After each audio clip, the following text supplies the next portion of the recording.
امام حسین ایک ایسا معاشرہ جو گندگیوں میں پڑ چکا تھا، جو فسق و فجور میں پڑ چکا تھا، جس معاشرے کا مسلمان کنفیوز تھا حق و باطل کو پہچاننے میں، کہ جب امیر المؤمنین خلافت پر آتے ہیں تو اکابر امت یہ کہیں کہ ہم جب علی کی نماز کو دیکھ رہے ہیں ہمیں رسول خدا کی نماز یاد آ رہی ہے۔ جب امام حسین نکلے تو مولا نے کچھ نعرے مارے اور کچھ امام نے شعار بلند کیے کہ میں نکلا ہوں اپنے جد کے دین کو احیا کرنے کے لیے، وہ دین جو معاشرے میں برائے نام رہ چکا ہے اور گویا بدن تو ہے پر اس میں روح نہیں ہے۔ دوسرا جملہ فرمایا میں بدعتوں کو ختم کرنے کے لیے نکلا ہوں، یعنی ایک ایسا معاشرہ جو کار عبادی انجام دے لیکن نام رسول خدا کا لگائے۔ یعنی آپ تصور کریں کہ ایک ایسا معاشرہ جس میں فتویٰ دیا جائے کہ الیاذ باللہ امام حسین واجب القتل ہے، کیونکہ حسین اپنے نانا کی حدیثوں کے خلاف آگے بڑھ رہے ہیں۔ مطلب 20 سالوں میں امام حسن کے صلح کے بعد ایسی حدیثیں بنا دی گئی تھیں اور لوگ ان حدیثوں پہ بلیو کرتے تھے، یقین کرتے تھے۔ جب عراق میں داعش نے خلافت کا اعلان کیا تو یہ حدیثوں کا سہارا لیا کہ بھائی جماعت مسلمین نے ہمارے ہاتھوں پہ بیعت کی ہے، رسول کا فرمان ہے جو جماعت سے ٹوٹ جائے وہ رافضی ہے یا قد رفض، وہ دین سے خارج ہے، اور جو دین سے خارج ہو جائے اس کا قتل ہمارے اوپر جائز ہے۔ تفصیل سے میں IRC میں اس ٹاپک پہ پڑھ رہا ہوں یا صرف اشارہ دے رہا ہوں۔ یعنی ایسی سینکڑوں احادیث جو آج بھی صحیح مسلم صحیح بخاری میں موجود ہیں کہ کہا کہ وقت کے خلیفے کی مثال ایسے ہے، وقت کا خلیفہ گویا زمین خدا پر اللہ کا سایہ ہے، کہ کبھی ایسی بستی میں داخل نہ ہونا جہاں پہ کوئی حکومت نہیں ہے، کیونکہ اللہ کے خلیفے کی مثال ایسے ہوتی ہے جیسے زمین پہ کوئی نیزہ لگا ہوا ہو۔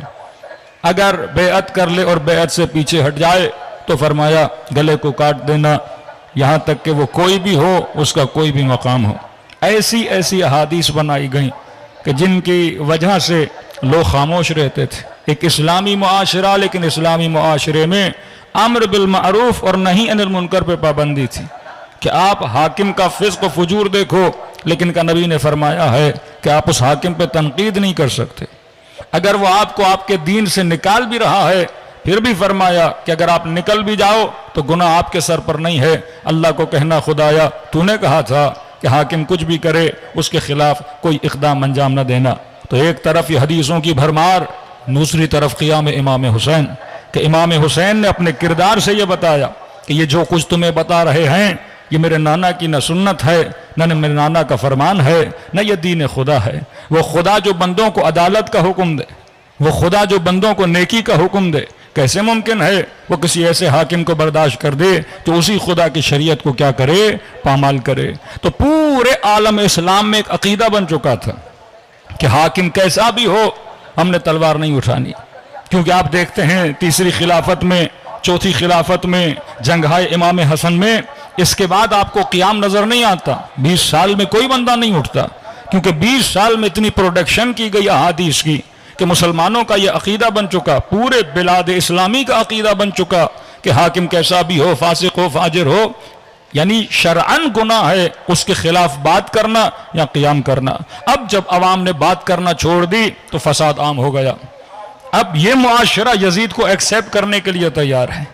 صرف اہل کوفہ میں تھوڑا شعور تھا جو یہ زبان پہ تو لاتے تھے لیکن وہ بھی تیار نہیں تھے کہ یزید کے خلاف تلوار اٹھائیں۔ تو امام حسین نے خروج کر کے یہ ساری احادیثوں کو کہ جو رسول خدا کی طرف نسبت دی جاتی تھی اپنے کردار سے بتایا کہ رسول نے کہا حسین منی وانا من الحسین، حسین مجھ سے ہے میں حسین سے ہوں۔ فرمایا اگر کبھی یہ پریشانی کا عالم آ جائے کہ واقعی حق کیا ہے باطل کیا ہے تو فرمایا حسین کو دیکھنا۔ کبھی کہا کہ یہ مت دیکھنا دنیا کہاں جا رہی ہے، یہ دیکھنا کہ علی بن ابی طالب کہاں جا رہے ہیں۔ تو آج شاید کوئی جوان کہے کہ مولانا اتنی ہزاروں احادیث ہیں ہمیں کیسے پتا چلے کہ کون سی حدیث صحیح ہے کون سی غلط ہے؟ ہم کہیں سے سرٹیفکیٹ تو نہیں لا سکتے نا، حدیث کی نسبت کبھی امیر المؤمنین سے کبھی کسی اکابر اصحاب سے، تو ہمیں ہمیں کیسے پتا چلے؟ تو فرمایا حدیثوں کو پرکھنے کا جو تمہیں اصول دے رہے ہیں وہ قرآن کریم دے رہے ہیں۔ دیکھنا اگر کوئی حدیث قرآن کی آیت اور قرآن کے نظریے کے ٹکراؤ میں آ رہی ہے تو فرمایا اسے اپنی جوتے کی نوک پہ رکھنا یا دیوار پہ مار دینا، کیونکہ وہ حدیث جو اللہ کے اصول کے خلاف آ جائے وہ حدیث قابل قبول نہیں ہے۔ تو یہ کردار اصحاب امام حسین تھا جن کے اندر یہ بصیرت موجود تھی کہ اتنے اختلافات میں انہوں نے چنا تو امام حسین کو چنا۔ اب مولا فرماتے ہیں یہی بصیرت ہمارے شیعوں میں بھی ہونی چاہیے۔ ہم نے کہا پہلی صفت اصحاب امام حسین کی صفت بصیرت تھی، وہ اصحاب با بصیرت تھے، وہ حق و باطل کو پہچانتے تھے۔ کہ ایک مولا کا صحابی ہے یزید ابن سبیت، 10 بیٹے تھے اس کے، 2 بیٹوں نے باپ کا ساتھ دیا کہ ہم آئیں گے امام حسین کی مدد کریں گے، ایک بیٹا عبداللہ، ایک بیٹا عبید اللہ۔ زیارت ناہیہ پڑھیں گے، اس میں امام زمانہ اس شہید بزرگوار کو سلام کرتے ہیں کہ السلام علی یزید ابن سبیت وعلی ولدہ عبداللہ و عبید اللہ۔ شہید بریر یہ کربلا کا شہید ہے۔ یہ وہ لوگ ہیں جو مکے کے راستے میں امام حسین کے ساتھ آ کر ملے ہیں، شب عاشور لشکر امام میں بیٹھے ہیں، جس نے اپنے بیٹوں کو چھوڑا۔ اب 10 بیٹے، 2 بیٹے ساتھ دیتے ہیں، دوسرے بیٹے ساتھ نہیں دیتے۔ یہ وہ تھے جو اصحاب با بصیرت تھے، جن کو پتا تھا حق کیا ہے باطل کیا ہے۔ تو ہم نے کہا پہلی صفت اصحاب امام حسین کی صفت با بصیرت ہونا ہے کہ انسان جتنا بصیر ہوگا وہ فتنوں سے بچے گا، انسان جتنا قرآن کے اصولوں کو پڑھے گا وہ ایسی غلط احادیث سے بچ پائے گا اور اپنے ایمان کو بچا پائے گا۔ تو یہ فرش عزا امام حسین ہمیں صحیح راستہ دکھانے کے لیے ہے۔ فرمایا اے مومن با بصیر بن اصحاب حسین کی طرح۔ دوسری صفت جو ہم نے بتائی وہ تھا ایکسپٹنس آف ولایت۔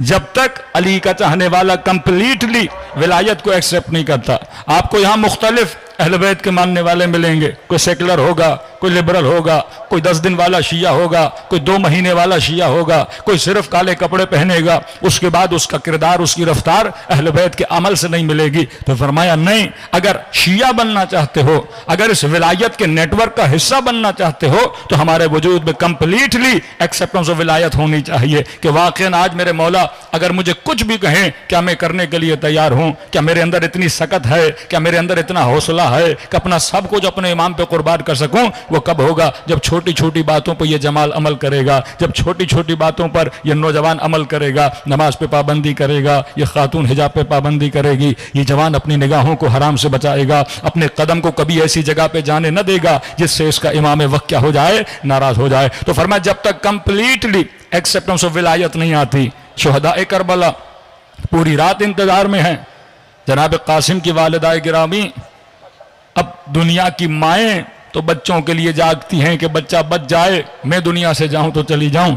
جب کسی انگریز خاتون نے کربلا کا واقعہ پڑھا کہ مجھے سمجھ نہیں آتا، ماں کبھی نہیں چاہتی کہ بیٹا مر جائے، لیکن یہ کربلا کی ماں بڑی عجیب ہے، جسے پتا ہے کہ جہاں بیٹے کو بھیج رہی ہوں وہاں تیر و تبر ہے، وہاں تلوار ہیں، بدن ٹکڑے ٹکڑے ہو جائے گا، لیکن یہ کیسی ماں ہے جو بیٹے کو کریے میرے لال کل مجھے شرمندہ نہ کرنا کہ یہ کہیں کہ اس نے فلاں کا دودھ پیا ہے، یہ ماں کے دودھ کا اثر ہے، کل ایسے لڑنا جیسے تمہارا بابا حسن لڑا کرتا تھا۔ یعنی مائیں تمنا کر رہی ہیں، جناب رباب خیمے میں بیٹھ کے رو رہی ہیں کہ مولا میرا بیٹا اتنا چھوٹا ہے، تلوار نہیں اٹھا سکتا، اکبر میدان میں جائے گا، قاسم میدان میں جائے گا، اونو محمد میدان میں جائے گا، لیکن میرا بیٹا چھوٹا ہے۔ امام حسین حوصلہ دے رہے ہیں، رباب کل میں تمہارے اصغر کو اپنے اکبر سے آگے بڑھا دوں گا۔ یہ کربلا میں ولایت پذیری ہے کہ سب کچھ قربان کرنے کے لیے تیار ہیں۔ جناب حجر ابن عدی سر کٹا دیا، بیٹے قربان کر دیے، بھائی شہید ہو گیا، 8 ساتھی قربان کر دیے ولایت پذیری کی خاطر۔ تو اس مکتب میں اگر رہنا ہے تو ایکسپٹنس آف ولایت کمپلیٹ ہونی چاہیے، جس طرح اصحاب امام حسین میں تھی۔ کیوں بارہا روایتیں ملتی ہیں چھٹے امام سے کہ ہے کوئی جو تنور کے اندر چلا جائے، ہے کوئی آگ کا انگارہ ہاتھ پہ لے لے۔ لوگ بڑی بڑی باتیں کرتے تھے، لیکن بات جب تنور کی آئی سارے پیچھے ہٹ گئے، بات جب جان دینے کی آئی سارے پیچھے ہٹ گئے، بات جب نبی خدا کا وہ صحابی جس کو رسول نے کہا تھا اتنی مال کی دعا نہ کر کہ یہ نہ ہو جائے تو مجھ سے دور ہو جائے ثعلبہ، لیکن یا رسول اللہ دعا کیجیے اللہ مجھے مالدار بنائے، بڑا شوق تھا اس کو مالدار بننے کا۔ رسول خدا پر جب اصرار ہوا تو نبی نے دعا کے لیے ہاتھوں کو بلند کیا، کہتے ہیں اس کا کوئی رشتہ دار مر گیا، اس کا کوئی وارث نہیں تھا اور اس کی ساری ملکیت ثعلبہ کو مل گئی۔ اب اس نے کہا کہ شہر کے باہر فارم ہاؤس بناؤں گا، وہاں جا کے رہوں گا۔ وہ بندہ جو ڈیلی رسول خدا کی نماز میں آتا تھا، باہر گھر بنایا، بکریاں بنی، مال و منال بنے، اب اس نے مسجد میں آنا بھی چھوڑ دیا۔ یہاں تک نبی نے کسی کو بھیجا زکوٰۃ لے کر آؤ، کہنے لگا ہم کو یہودی ہیں کہ جزیہ دیں، کہ یہ جزیہ نہیں ہے، یہ زکوٰۃ ہے، یہ حق دین ہے، دینا پڑے گا۔ کہ جا کر کہو بڑی مشکلات کے بعد میں امیر بنا ہوں، اب ساری دولت دے دوں۔ رسول خدا نے پھر آنکھوں میں آنسو آئے کہ وائے ہو ثعلبہ پر، وائے ہو ثعلبہ پر، میں نے کہا تھا مالدار ہونے کی دعا نہ کر، دور ہو جائے گا۔ ہر انسان کا اپنا ظرف ہوتا ہے، ہر انسان کی اپنی کمزوری ہوتی ہے۔ حضرت موسیٰ کے کزن ہیں جناب قارون، دیکھیے جہنمی بن گیا قارون۔ پہلے بڑا نیک تھا، پہلے حضرت موسیٰ کے ساتھ گھومتا تھا، لیکن اس کے بعد کیا بنا؟ مال و منال کی دولت کی وجہ سے حضرت موسیٰ سے ٹوٹ گیا۔ تو انسان کو پتہ ہونا چاہیے میری کمزوری کیا ہے۔ تو جب تک کمپلیٹلی ایکسیپٹنس آف ولایت ہمارے وجود میں نہیں آتی، ہم کبھی بھی صفات اصحاب اہل بیت کو پیدا نہیں کر سکتے۔ تیسری صفت سارعوا الی الخیرات، اے مومن جتنا ہو سکے کار خیر میں جلدی کیا کرو۔ یہ مت کہو کہ مثلا نماز پڑھنی ہے، قضا نمازیں ہیں تو 2 دن کے بعد پڑھوں گا، فلاں کے لیے کوئی قرضہ ہے تو وہ 4 دن کے بعد دوں گا، ارے بوڑھا ہو جاؤں گا تو نیکیوں کو انجام دوں گا، ابھی تو میں جوان ہوں۔ فرما نہیں، سارعوا الی الخیرات، یہ آپ کی ٹائمنگ بڑی اہم ہے کہ صحیح وقت میں صحیح فیصلہ کرنا۔ کہ کربلا میں حر نے صحیح ٹائمنگ پہ فیصلہ کیا، جناب وہب نے صحیح ٹائمنگ پہ فیصلہ کیا، کہ یہ تعجب کا مقام ہے کہ ایک وہ حبیب ابن مظاہر جو 80 سال کا عابد ہے، اتنی نمازیں، اتنے روزے، اتنی عبادات انجام دی ہیں، اور وہب قلبی 2 دن کے اندر وہ مقام پا جاتا ہے جو حبیب کو مقام مل جاتا ہے، حبیب کی طرح شہید ہو جاتا ہے۔ مطلب جو سفر حبیب نے 80 سال میں طے کیا، وہ سفر وہب قلبی نے 2 دن میں طے کر دیا۔ وہ سفر جناب حر نے 1 دن میں طے کر دیا۔ وہ سفر جناب زہیر نے چند دنوں میں طے کر دیا۔ یہ ہماری ٹائمنگ ہے کہ ہم کس وقت کون سا فیصلہ کرتے ہیں۔ یہ ایک ہی آن کا فیصلہ ہوتا ہے کہ انسان کو جہنمی بناتا ہے، انسان کو جنتی بناتا ہے۔ تو فرمایا جہاں تجھے خیر نظر آئے اس کی طرف دوڑو۔ بعض اوقات کل میں نے تفصیل سے پڑھا کہ جوانوں کو نہیں پتا ہوتا خیر کیا ہے، شر کیا ہے۔ بعض اوقات وہ خیر کو شر سمجھتا ہے، شر کو خیر سمجھتا ہے۔ تو جس طرح انسان بیمار ہو جاتا ہے، کولیسٹرول کا مسئلہ ہے، دل کا مسئلہ ہے، چربی کا مسئلہ ہے، بی پی کا مسئلہ ہے، اب آپ کو نہیں پتا کہ آپ کے لیے کون سی غذا شر ہے، کون سی غذا خیر ہے، تو آپ کس کے پاس جاتے ہو؟ ڈاکٹر کے پاس جاتے ہو۔ ڈاکٹر آپ کو بتائے گا کہ جناب مثلا چربی والی چیزیں نہ کھاؤ، یہ آپ کے لیے شر ہے، آپ کو اٹیک آ سکتا ہے۔ شوگر کا مریض ہے تو اسے ڈاکٹر بتائے گا، جو اس فیلڈ کا اسپیشلسٹ ہوگا وہ اسے بتائے گا کہ یہ چیز کھاؤ اور یہ چیز نہ کھاؤ، یہ تمہارے لیے خیر ہے، یہ تمہارے لیے شر ہے۔ اہل بیت علیہ الصلوۃ والسلام وہ ازواج مقدسہ ہیں جو ہمیں بتاتے ہیں کہ خیر کیا ہے اور شر کیا ہے، کون سا کام انجام دینا چاہیے، کون سا کام انجام نہیں دینا چاہیے۔ تو کبھی کبھی ہماری نسلیں، ہمارے بچے فرمائے شر دیکھو، ابتدا میں شر کا گلا کاٹ دو، ابتدا میں شر کو ختم کر دو، تو کبھی بھی شر اکبر کی طرف نہیں بڑھو گے۔ مثلا آپ کا چھوٹا بچہ ہے، اس نے کوئی غلطی کی، اب ماں یہ کہے کہ بچہ چھوٹا ہے، غلطی کی تو کیا ہوا مولانا ابھی تو بچہ ہے، لیکن اگر آپ اسے چھوٹی غلطی سے نہیں روکو گے یا غلطی کے لیے نہیں سمجھاؤ گے، کل جا کر یہ بڑی غلطی کرے گا۔ آج چھوٹا سا حرام کیا، اگر اس حرام پہ تنبیہ نہیں کی، کل جا کے بڑا حرام کرے گا۔ ہمیشہ گناہ چھوٹی جگہوں سے شروع ہوتا ہے۔ ایک بندہ پہلے چھوٹی چوری کرتا ہے پھر بڑی چوری کرتا ہے، پہلے ایک بندہ ظلم حیوان پہ کرتا ہے پھر جا کے انسان پہ ظلم کرتا ہے۔ تو انسان کو سوچنا چاہیے کہ بچوں کی تربیت بھی اسی طرح ہونی چاہیے جس طرح اہل بیت علیہ الصلوۃ والسلام کرتے تھے۔ تو خیر و شر کی پہچان اپنی نسلوں کو یہ بتانا کہ بیٹا خیر کیا ہے، بیٹا شر کیا ہے۔ جب تک خیر و شر کی معرفت نہیں ہوگی تب تک انسان اپنا کردار اصحاب حسین کی طرح نہیں بنا سکتا۔ صلوات پڑھے محمد و آل محمد۔